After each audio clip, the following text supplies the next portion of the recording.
Welcome back to the Daily Brief, your #1 choice for news and updates in Southeast Asia.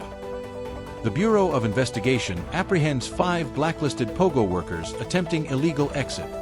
Boxing legend George Foreman has passed away. Vladimir Putin's vision for Russia's role in the world is deeply personal. Here is a look at today's local exchange rates and weather for the Philippines, Thailand, Singapore, and Vietnam.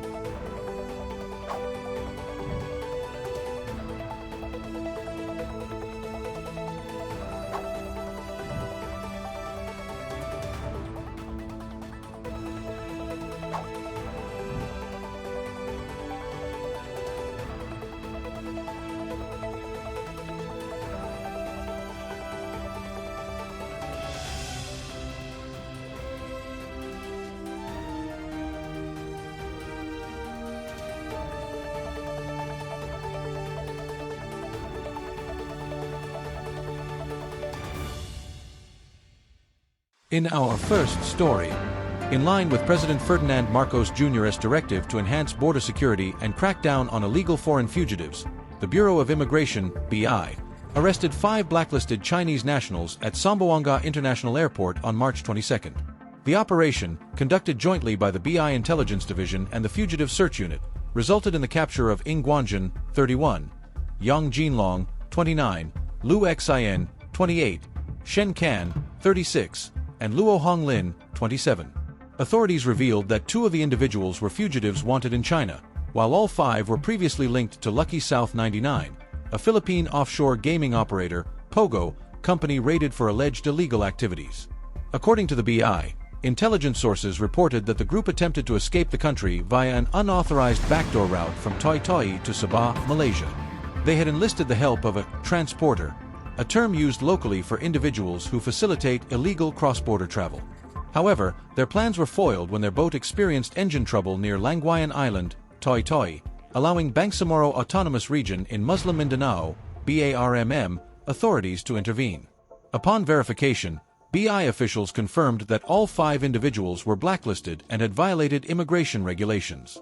BI Commissioner Joel Anthony Viado then authorized their immediate arrest.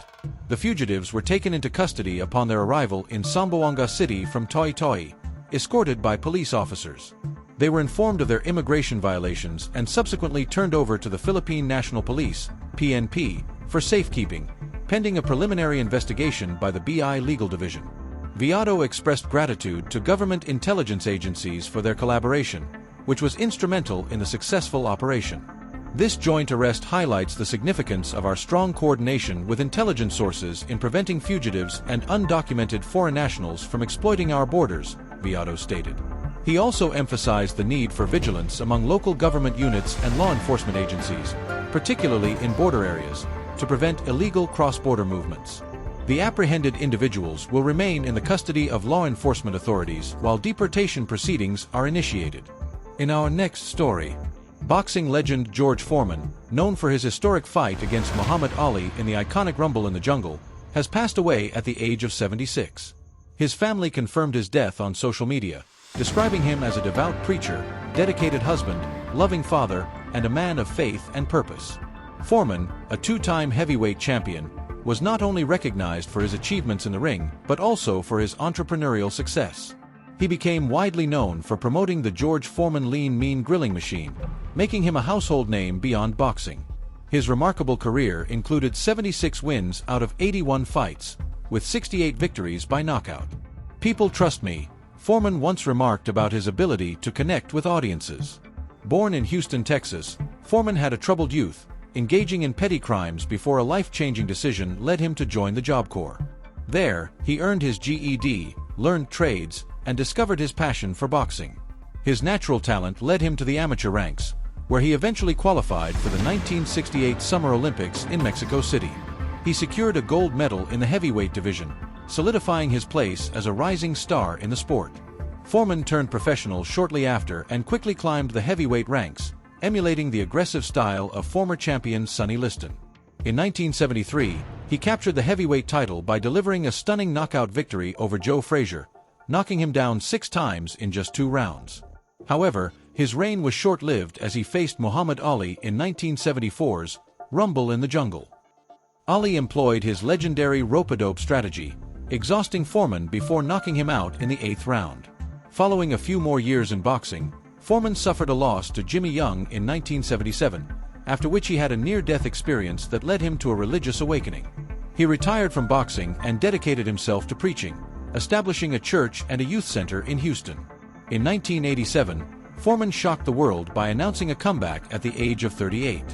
Initially dismissed as a publicity stunt, he proved critics wrong by gradually working his way back into contention.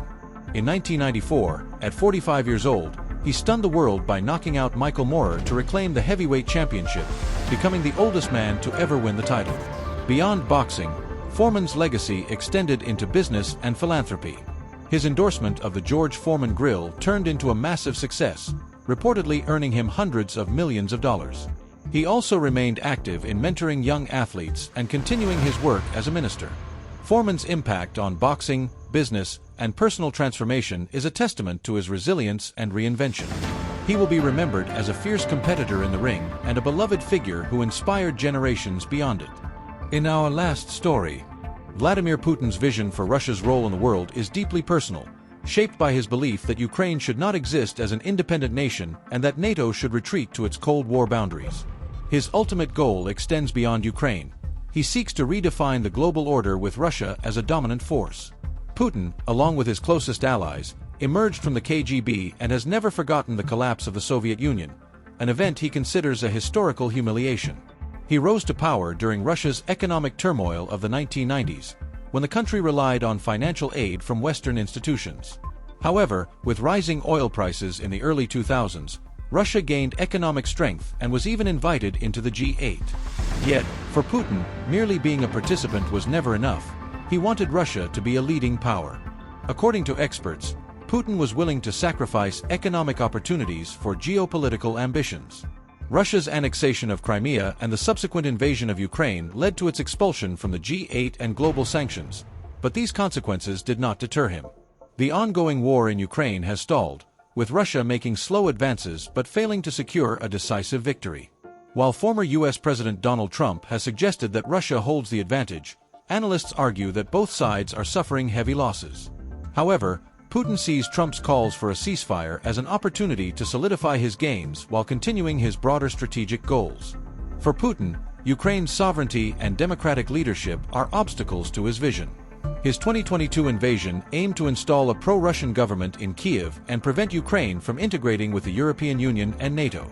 Although his military campaign has not achieved this goal, he may attempt to accomplish it through political interference rather than warfare. Experts suggest that Moscow could use disinformation and electoral manipulation to influence Ukraine's political landscape. Russia has questioned President Volodymyr Zelensky's legitimacy, aligning with Trump's narrative that Zelensky is governing without elections, ignoring the fact that Ukraine's wartime laws prevent voting during conflict. While Trump and his advisors have dismissed Ukraine's NATO ambitions, European leaders remain skeptical of Putin's promises.